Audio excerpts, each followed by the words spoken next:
जय श्री कृष्णा। राधे राधे मित्रों, एक बार फिर से स्वागत है हमारे चैनल प्रिंस टाटावत ज्ञान ऑफिशियल में। आज हम इस कहानी के माध्यम से बताएंगे कि महाभारत काल में जिन औरतों के आगे किसी की भी नहीं चलती थी, उनके ज्ञान ने बड़े बड़े महारथियों को झुका दिया था। आइए जानते हैं ऐसी ही कुछ महिलाओं के बारे में। सबसे पहले आती है सत्यवती। महाभारत की शुरुआत राजा शांतनु की दूसरी पत्नी सत्यवती से होती है कि यह एक ऐसी महिला थी जिसके कारण भीष्म को ब्रह्मचर्य की प्रतिज्ञा लेनी पड़ी। कहते हैं कि सत्यवती ही एक प्रमुख कारण थी जिसके चलते हस्तिनापुर की गद्दी से कुरु वंश का नष्ट होना तय हो गया। यदि भीष्म सौगंध नहीं खाते तो सत्यवती के द्वारा पराशर से उत्पन्न पुत्र वेदव्यास के 3 पुत्र पांडु, धृतराष्ट्र और विदुर हस्तिनापुर के शासक नहीं होते, या यह कहते हैं कि उनका जन्म ही नहीं होता, तब इतिहास ही कुछ और ही होता। दूसरे नंबर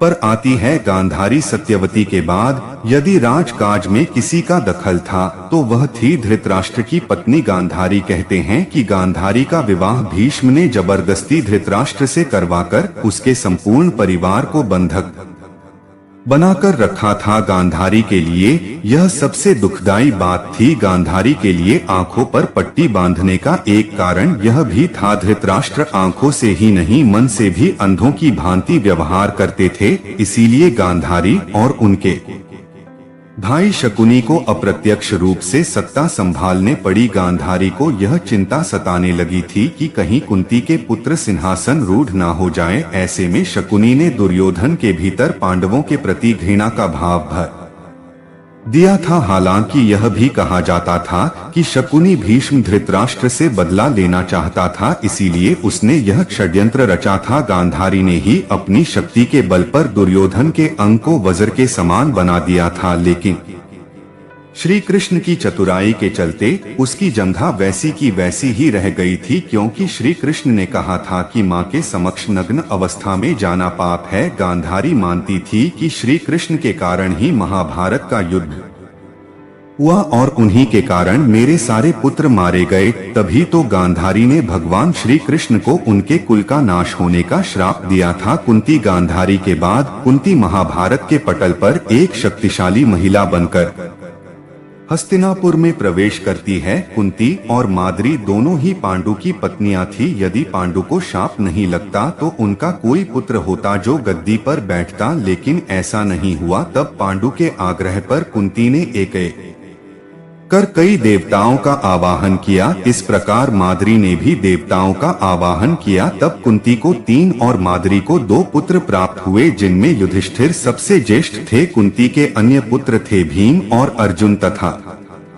माद्री के पुत्र थे नकुल व सहदेव। कुंती ने धर्मराज वायु एवं इंद्र देवता का आवाहन किया था। माद्री ने अश्विन कुमारों का। इससे पहले कुंती ने विवाह पूर्व सूर्य का आह्वान कर कर्ण को जन्म दिया था और उसे एक नदी में बहा दिया था। एक शाप के चलते जब पांडु का देहांत हो गया तो माद्री पांडु की मृत्यु बर्दाश्त नहीं कर सकी और उनके साथ सती हो गई। ऐसे में कुंती अकेली 5 पुत्रों के साथ जंगल में रह गए। अब उसके सामने भविष्य की चुनौतियां थी। ऐसे में कुंती ने मायके की सुरक्षित जगह पर जाने के बजाय ससुराल की असुरक्षित जगह को चुना। 5 पुत्रों के भविष्य और पालन पोषण के निमित्त उसने हस्तिनापुर का रुख किया, जो कि उसके जीवन का एक बहुत ही कठिन निर्णय और समय था। कुंती ने वहां पहुंचकर अपने पति पांडु के सभी हितैषियों से संपर्क कर उनका समर्थन जुटाया। सभी के सहयोग से कुंती आखिरकार राजमहल में अपनी जगह बनाने में कामयाब हो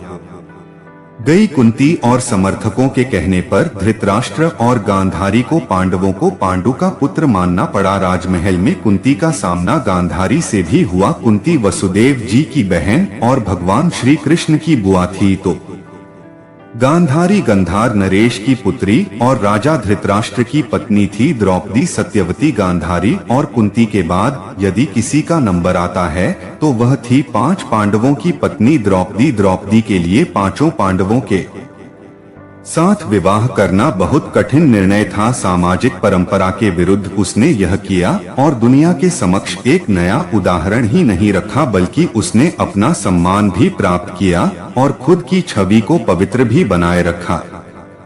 द्रौपदी की कथा और व्यथा पर कई उपन्यास लिखे जा चुके हैं। द्रौपदी को इस महाभारत युद्ध का सबसे बड़ा कारण माना जाता है। द्रौपदी ने ही दुर्योधन को इंद्रप्रस्थ में कहा था, अंधे का पुत्र भी अंधा, बस यही बात दुर्योधन के दिल में तीर की तरह ढग गई थी। यही कारण था कि द्यूत कीड़ा में उनसे शकुनी के साथ मिलकर पांडवों को द्रौपदी को दांव पर लगाने के लिए राजी कर लिया था। द्यूत कीड़ा या जुए के इस खेल ने ही महाभारत के युद्ध की भूमिका लिख दी थी, जहां द्रौपदी का चिरहरण हुआ था। नंबर 4 पर है सुभद्रा। सुभद्रा तो कृष्ण की बहन थी, जिसने कृष्ण के मित्र अर्जुन से विवाह किया था, जबकि बलराम चाहते थे कि सुभद्रा का विवाह कौरव कुल में हो। बलराम के हट के चलते ही तो कृष्ण ने सुभद्रा का अर्जुन के हाथों हरण करवा दिया। बाद में द्वारका में सुभद्रा के साथ अर्जुन का विवाह विधिपूर्वक संपन्न हुआ। विवाह के बाद वे 1 वर्ष तक द्वारका में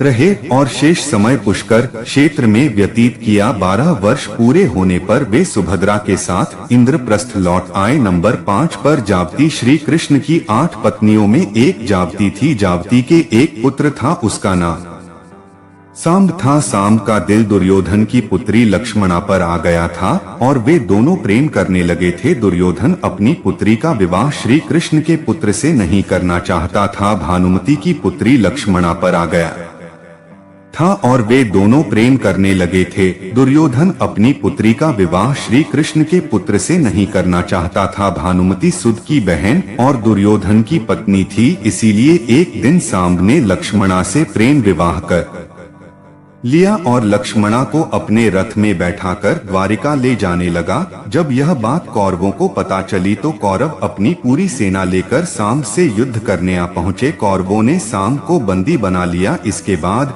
जब श्री कृष्ण और बलराम को पता चला तब बलराम हस्तिनापुर पहुंच गए। बलराम ने कौरवों से निवेदन पूर्वक कहा कि सांब को मुक्त कर उसे लक्ष्मणा के साथ विदा कर दें, लेकिन कौरवों ने बलराम की बात नहीं मानी। तब बलराम ने अपना रौद्र रूप प्रकट कर दिया।